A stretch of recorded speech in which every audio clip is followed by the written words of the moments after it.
అత్యంత చెప్పవలసింది పవిత్రమని చెప్పాల్సి వస్తుంది. ఇప్పుడు యాక్షన్స్లోనికి రానప్పుడు పరమాత్మ విషయం పక్కన పెడదాం, ఆయనకి దీనికి సంబంధం లేదు. ఆత్మ, ప్రకృతి ఈ రెండు చూద్దాం.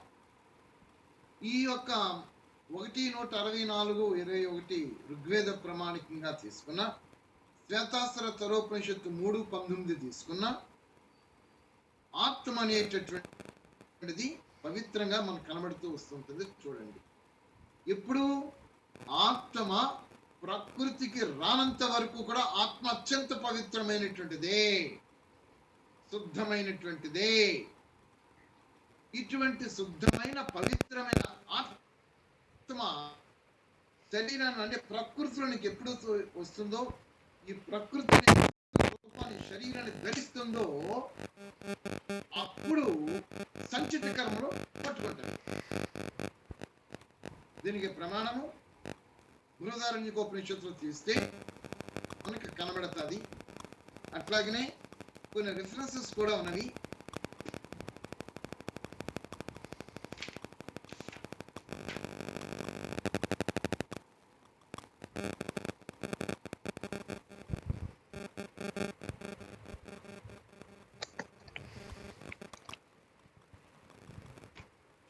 చూపిస్తా.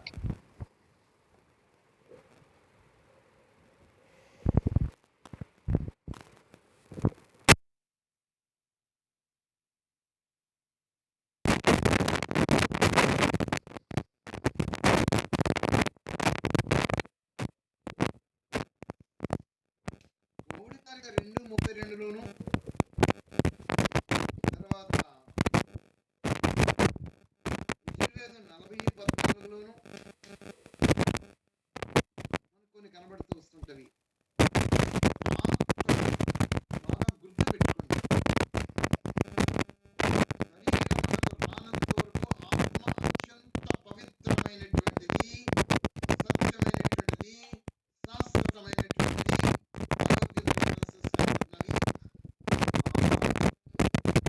ఋగ్వేదములను వీటిలో ఉపనిషత్తులో కనబడుతున్నవి. యజుర్వేదములో ఉంది, ఋగ్వేదములను, తర్వాత గౌడికారిక,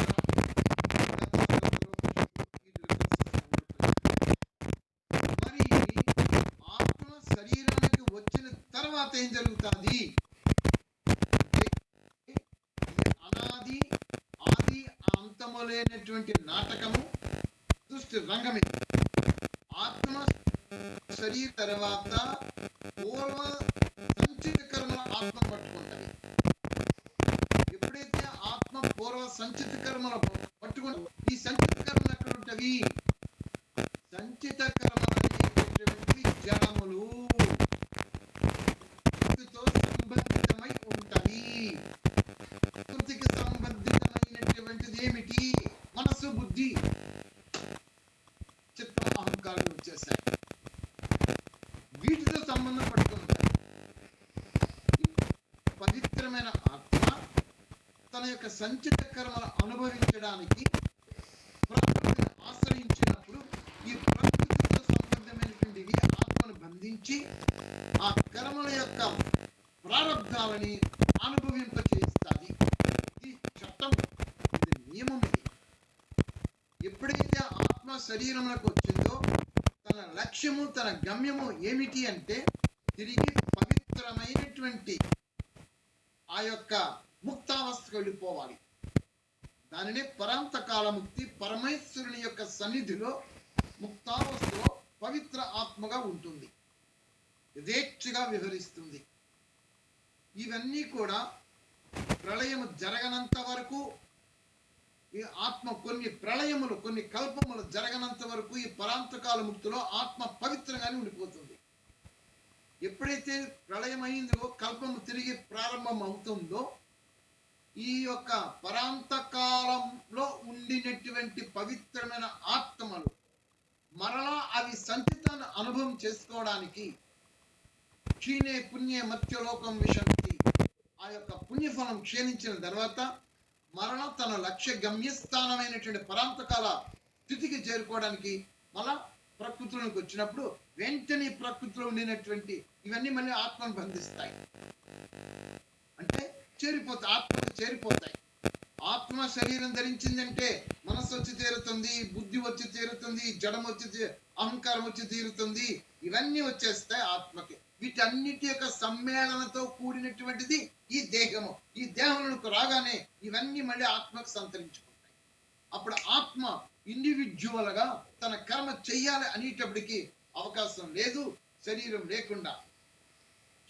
లేకుండా ఆత్మ ఏ విధమైన కర్మలు చేయలేకుండా ఉంటుందో అదే విధముగా ఆత్మ తన ఏ ఒక్క సంకల్పములు చెయ్యాలన్న మనస్సు ద్వారానే సంకల్పములు చేస్తాది.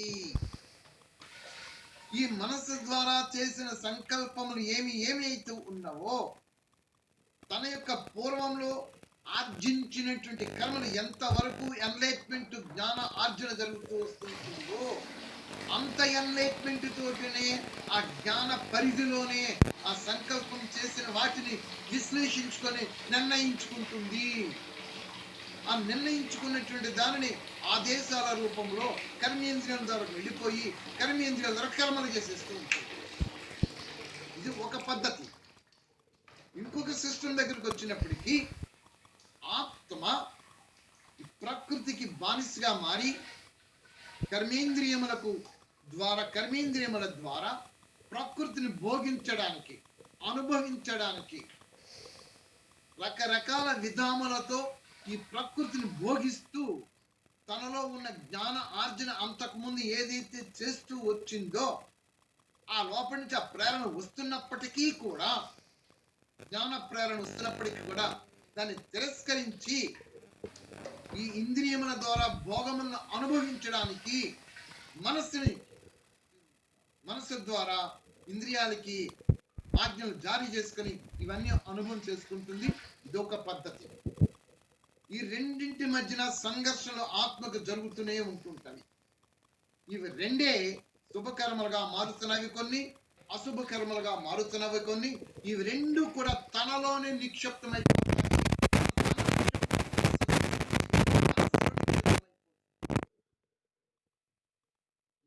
దాంట్లో నిక్షిప్తమైపోతూ ఉంటుంది. నిక్షిప్తమైపోయినటువంటి ఇవన్నీ కూడా సంస్కారాల రూపంలో మన రికార్డు తనలోనే మన మనస్సులోనే అంతర్భాగంలోనే రికార్డ్ అవుతుంటుంటవి. ఇప్పుడు జీవుడు తన లక్ష్యము తన గమ్యము మోక్షము పరాంతకాల ముక్తి కాబట్టి ఇక్కడ వీడికి కావలసినది ఏం కావాలి అంటే మనస్సులో పేరుకుపోయినటువంటి పొరలుగా ఉండినటువంటి సంస్కారములు గత జన్మల నుంచి కావచ్చు, ఈ జన్మలో కావచ్చు, తల్లిదండ్రుల దగ్గర నుంచి నేర్చుకున్నవి కావచ్చు, ఇవన్నిటిని ప్రక్షాళన చేసుకోవాలి. మనస్సును శుద్ధం చేసుకోవాలి. యోగం చేస్తున్నాము. ఎందుకు యోగము? ఆత్మ అత్యంత పవిత్రమైనదే కదా. మరి యోగం దీనికి పరమాత్మతో యోగ సాధన సంబంధం పెట్టడం వలన అంతర్గతంగా పేరుకుపోయి ఉండినటువంటి ఈ సంస్కారము, ఈ బలహీనత ఏదైతుందో అది మీరే ప్రక్షాళన చేసుకోవాలి. ఏ విధంగా ప్రక్షాళన చేసుకోవాలి? శక్తి పరమాత్మ మీకు ఇస్తాడు. ఆ శక్తిని మీరు స్వీకరించాలి. ఆ శక్తి అంతర్యామి రూపములో మీకు జ్ఞానం అనే ప్రకాశంతో ఇస్తూ ఉంటుంటాడు. అది మీరు గ్రహించలేకపోతున్నారు అవిద్యతతో. ఆ అవిద్య తొలగించుకున్నవాడనే మీరు చేయాల్సిన పని. ఆ ప్రేరణ శక్తి మీలోనే వస్తుంది. ఈ పని చెయ్యకు. అటువంటి దివ్య ప్రేరణ శక్తి వచ్చినప్పుడు మీరు ఆగిపోతున్నారా? మిమ్మల్ని బంధించి ఉంచినటువంటి చాలా దృఢమైనటువంటి కఠినమైన సంఖ్యలతో, మీ పంతములతో, మీ పట్టింపులతో, అవిద్యతతో, జ్ఞానం యొక్క పూర్వోపరాలు పరిశీలించకుండా మీరు నమ్మినటువంటి విధానాలతోటే దానిని ప్రత్యక్ష పరుస్తూ వస్తున్నప్పుడు అప్పుడు పరమాత్మ ఇతరుల ద్వారా చెప్తూ ఉంటుంటాడు. మీకు ప్రకృతి ద్వారా సందేశాలు పంపిస్తుంటుంటాడు. ఇతర మానవుల ద్వారా మీకు జ్ఞానం బోధిస్తూ ఉంటాడు. ఇవన్నీ ఇవి గుర్తించే శక్తి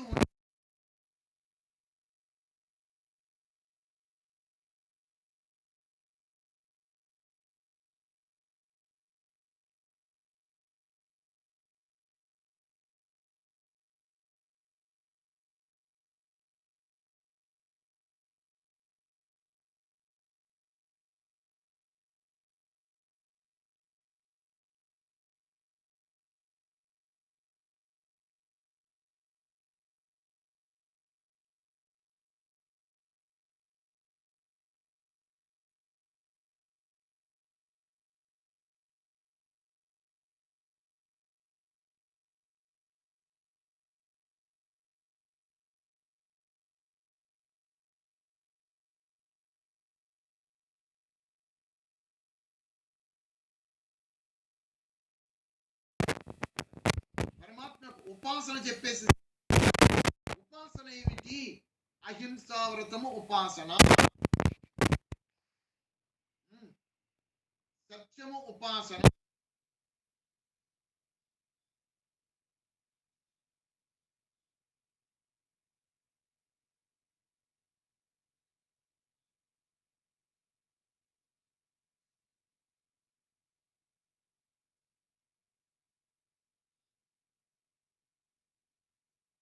అప్పుడు మీరు గ్రహిస్తారు. గ్రహించి దాన్ని ఇంప్లిమెంట్ చేయడం ప్రారంభిస్తారు. అవి ఎప్పుడైతే మీరు ఆ సూక్ష్మ గ్రహణ శక్తిని గ్రహించి ఇంప్లిమెంట్ చేయడం ప్రారంభిస్తారో అప్పుడు మీలో అవిద్యుత్తుతో కూరుకుపోయి ఉండినటువంటి ఈ జన్మల పరంపరములో మనస్సులో ఈ యొక్క సంస్కారములు బలహీనతలున్నవో వాటి మీద దెబ్బ పడుతూ ఉంటుంది. ఇవి చెయ్యకూడదు. మెల్లమెల్లగా మెల్లమెల్లగా అవి మార్పు జరుగుతూ ఉంటుంది. ఈ సాధన అనేటటువంటిది మీకు ఒక జన్మతో ప్రాప్తము కాదు. జన్మల పరంపరని సాధన నిత్యము జరుగుతూ జరుగుతూ రావాలి. ఒక జన్మకి మీరు అందులో పూర్ణత్వం ప్రాప్తం చేసుకుంటారు. అప్పుడు తిరిగి పరాంతకాల ముక్తికి వెళతారు. ఆ పరాంతకాల ముక్తికి వెళ్ళేటప్పుడు మీరు మిమ్మల్ని కూడా ఈ సంస్కారం వదిలిపెట్టదు. ఏమిటా సంస్కారము అంటే పూర్ణ జ్ఞాని సంస్కారం మీలో నిండిపోతుంది, మనస్సులో ఉండిపోతుంది. అంతవరకు మిమ్మల్ని బంధించి పీడిస్తూ వచ్చినటువంటి అవిద్య సంస్కారములు, నీచ సంస్కారములు ఏమైతున్నావో అవి తొలగిపోయి మనసు శుద్ధమైపోయి మనసు పవిత్రమైపోయి ఈ జ్ఞాన సంస్కారాలతో మిమ్మల్ని వెళుతుంది. మీ ఆత్మ వెళ్ళిపోతుంది. అప్పుడు ఎక్కడ వెళుతుంది? పరాంతకాల ముక్తికి వెళుతుంది. మరి కర్మలు చేసేదన్నీ కూడా ఎవరు చేస్తున్నారు? ఆత్మే చేస్తుంది. కాబట్టి ఆత్మే కర్త అయిపోయింది. ఇక్కడ నేనున్నాను, ఒక కత్తి తీసుకున్నాను, టపా టపా టపా మన అందరినీ కూడా చంపేశాను, మొక్కలు నరికేసాను. శిక్ష పనిష్మెంట్ ఎవరికి ఇస్తారు? నాకిస్తారా? ఈ కత్తికి ఇస్తారా? కత్తికైతే ఎవరు శిక్షణ ఇవ్వలేరు. కానీ కత్తి పట్టుకొని చేసింది నేను, కాబట్టి నాకు పనిష్మెంట్ వస్తుంది. అలాగ నా ఆత్మ ఇక్కడ కర్త అయ్యింది. మనస్సు అనే పరికరం తీసుకుంది, బుద్ధి అనే పరికరం తీసుకుంది, అహం అనే పరికరం తీసుకుంది. ఈ పరికరముల ద్వారా నేను కర్మలు చేయడం ప్రారంభిస్తున్నాను. పనిష్మెంట్ ఎవరికి వచ్చింది?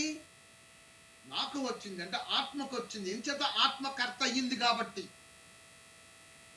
ఇలాంటి ఆత్మ ఈ మనస్సుని, బుద్ధిని, అహంకారాన్ని, ఈ చిత్తాన్ని, ఏవైతే ఇన్స్ట్రుమెంట్స్ ఉన్నావో ఈ ఇన్స్ట్రుమెంట్స్ అన్ని శుభ్రం చేసేసుకోవాలి.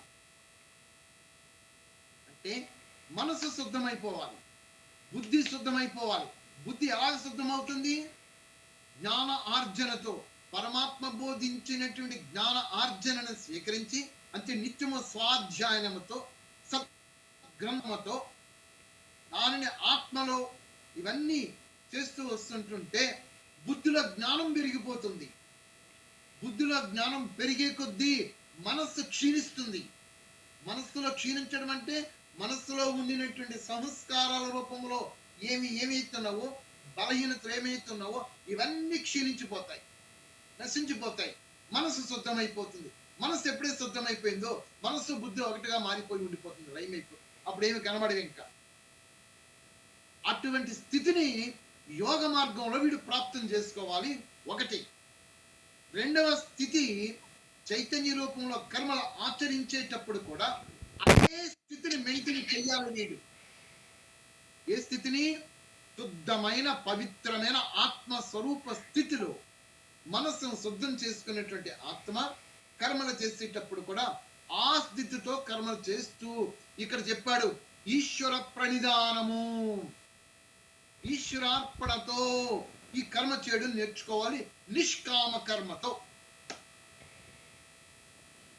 అప్పుడు ఏం జరుగుతుంది? ఇంక ఇవన్నీ అంటకుండా పవిత్ర స్వరూప ఆత్మగా మిగిలిపోతాడు. ఆయు ప్రమాణం తీరిపోగానే ఈ ఆత్మ, పవిత్రమైన ఆత్మ ముక్తావస్థకి చేరిపోతుంది. ఇది ఒక జన్మతో సాగుతుంది అనుకుంటుంటే కష్టం. జన్మల పరంపరలో సాధన చేస్తూ చేస్తూ చేస్తూ వస్తుంటే ఒక రోజు చేరిపోతాడు. ఇదే అన్నమాట. ఇక్కడ ద్వా స్వపర్ణ సయుజ సకాయ వృక్షం పరిశుజాతే. వృక్షము మీద రెండు పక్షులు ఉన్నవి. ఇక్కడ అలంకారికంగా చెప్తున్నాడు. ఆత్మ పరమాత్మ. పరమాత్మ ప్రకృతిని చిక్కుబడడు, ఆత్మ చిక్కుబడుతుంది. చిక్కుబడి ప్రకృతిని భోగిస్తుంది. ఈ భోగలాలసమైన జీవన విధానాల్లోనికి ఆత్మ వెళ్ళిపోయి చిక్కుబడిపోతుంది.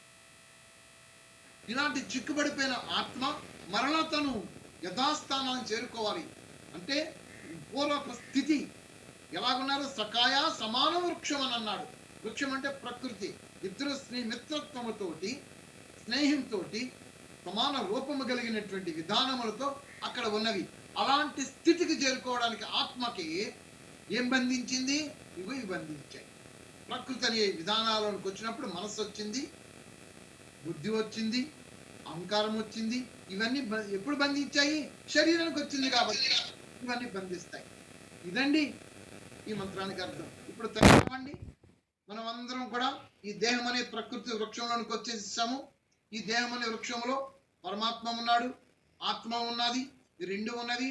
ఆత్మ అయినటువంటి మనము ఈ దేహం అనే వృక్షంలోకి వచ్చి ఇప్పుడు బంధింపబడ్డాము. తిరిగి మన స్వస్థితిలోనికి రండి, స్వధర్మములకు రండి. ఇదే చెప్పింది.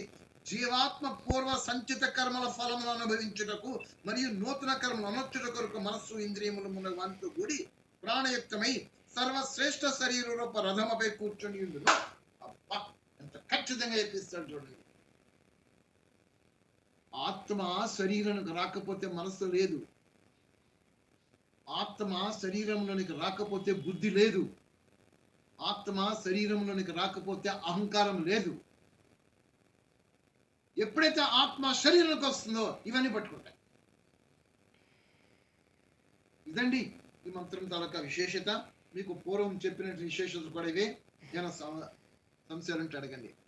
రాజేశ్వరరావు గారు హ్యాండ్ రైజ్ చేశారు. చెప్పండి బాబు రాజేశ్వరరావు గారు. సరే లేనట్టున్నారు. అయ్యా సుబ్బయ్య గారు, మీ డౌట్ క్లారిఫై అయింది సార్? క్లారిఫై అవ్వలేదు సార్. దీంట్లో ఆ రెఫరెన్స్ ఏం లేదు.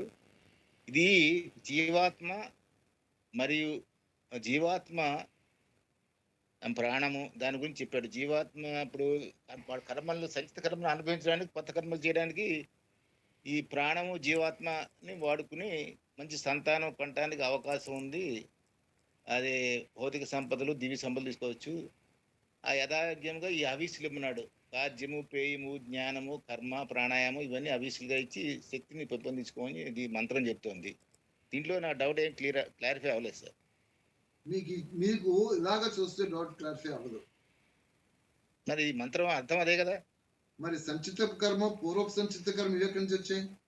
సంచిత కర్మ అనుభవించాలని చెప్పేస్తున్నాడు కదా. దాని మన యోగం ద్వారా దాన్ని ఏం చేయలేము కదా. దాన్ని అనుభవించాలని చెప్పేస్తున్నాడు. దానికి డౌట్ లేదు. ఇక్కడ వినండి. పూర్వపు సంచిత కర్మ ఎక్కడి నుంచి వచ్చింది? శరీర నిర్మాణం జరిగినప్పుడు మనస్సు ఎక్కడి నుంచి? మన డౌట్ అది సంచిత కర్మల గురించి కదా. అవి ఎక్కడ ఉన్నాయి అనేది దాని గురించి. ఆత్మలో ఉన్నాయా, ఇప్పుడు మనసులో ఉన్నాయా, లేదా చిత్తంలో ఉన్నాయనే ఆన్సర్ దీంట్లో లేదు. అది నా ఉద్దేశం. ఇంకోటి ఏంటంటే ఈ స్వ సుపర్ణ సఖాయ అని చెప్పేటప్పుడు ఆత్మ పరమాత్మ ఒక చెట్టు మీద